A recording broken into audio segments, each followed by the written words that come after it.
আজকে আমরা এমন একটি সিনেমার গল্প আপনাদের সামনে তুলে ধরবো, যেটা শুনলে আপনারা রীতিমতো ভয়ে চমকে যাবেন।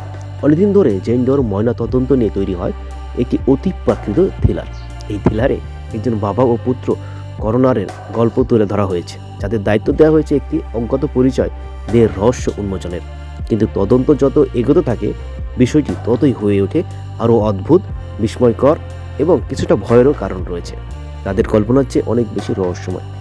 সিনেমাটি আমার ভীষণ ভালো লেগেছে নানা কারণে, বিশেষ করে যেভাবে গল্পটি ধীরে ধীরে এগিয়ে যায়, প্রতিটি ধাপে নতুন নতুন তথ্য সামনে আসে এবং রহস্যকে আরও গভীর ও জটিল করে দেয়, সেটি এটিকে আলাদা করে তুলেছে।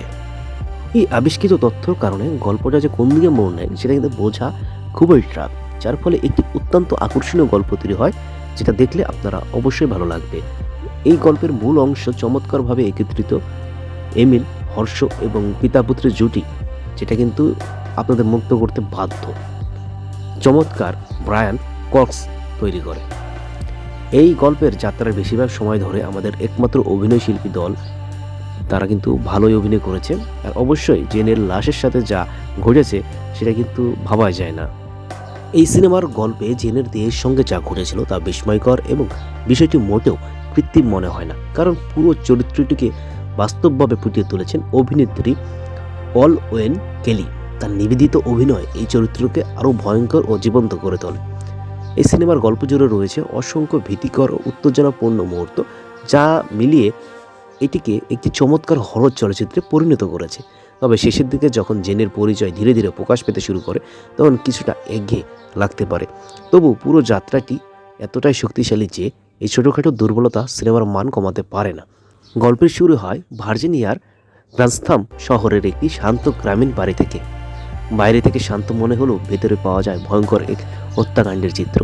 বাড়ির বিভিন্ন জায়গায় ছড়িয়ে ছিটিয়ে থাকে 4টি মৃতদেহ, চারিদিকে রক্তের দাগ। তবু কেন ভাঙচুর বা চুরির চিহ্ন নেই? আরও রহস্যময় বিষয় হলো এটি অজ্ঞাত পরিচয় নারীর দেহ বেসমেন্টে মাটির নিচে অর্ধেক চাপা অবস্থায় পাওয়া যায়, যার শরীরে কোনো বাহ্যিক আঘাতের চিহ্ন নেই। তাকেই নাম দেওয়া হয় জেন ডো। এই রহস্য উদ্ঘাটনের দায়িত্ব পড়ে যায় বাবা ছেলের একটি দল, টমি ও অ্যাস্টিনের ওপর, যারা প্রজন্ম ধরে একটি পুরনো মর্গ পরিচালনা করে আসছে। তাদের কাজ হলো মৃতদেহের ময়না তদন্ত করে মৃত্যুর কারণ নির্ণয় করা। তদন্ত শুরু হতে থাকে, সব বিষয় সামনে আসতে থাকে। বাহ্যিকভাবে দেহটি সম্পূর্ণ অক্ষত হলেও ভেতরে পাওয়া যায় ভয়াবহ নির্যাতনের চিহ্ন, কাটা জিহ্বা, ভাঙ্গা অঙ্গপ্রত্যঙ্গ, অদ্ভুত প্রতীক, এমনকি শরীরের ভেতরে লুকানো রহস্যময় বস্তু। ধীরে ধীরে স্পষ্ট হতে থাকে এটি কোনো সাধারণ হত্যাকাণ্ড নয়, বরং এর সঙ্গে জড়িয়ে আছে প্রাচীন আচার অনুষ্ঠান ও অতি প্রাকৃত শক্তি। পরিস্থিতি ধীরে ধীরে আরও ভয়ঙ্কর হয়ে ওঠে। মর্গের ভেতরে অদ্ভুত ঘটনা শুরু হতে থাকে। শেষে জানা যায় জেন ডো আসলে সালেম ডাইনি বিচার যুগের একজন নির্দোষ মেয়ে, যাকে নির্মম নির্যাতনের মাধ্যমে একটি অতি প্রাকৃত সত্তায় পরিণত করা হয়েছিল। সেই যন্ত্রণা আজও তার মধ্যে জীবিত এবং সে প্রতিশোধ নিচ্ছে যে কেউ তার শরীরের ভেতরে রহস্য উন্মোচন করতে চায়, তাকে এই যন্ত্রণা অনুভব করায়। টমি শেষ পর্যন্ত নিজের জীবন উৎসর্গ করে ছেলেকে বাঁচানোর চেষ্টা করলো। ঘটনা প্রবাহে আস্টিনও প্রাণ হারায়। পুলিশ এসে দেখে সবকিছু স্বাভাবিক মনে হয়, যেন কিছুই ঘটেনি, কিন্তু জেনের দেহ তখনও অক্ষত অবস্থায় পড়ে থাকে, যেন সবকিছু নিয়ন্ত্রণ করছে সে নিজেই।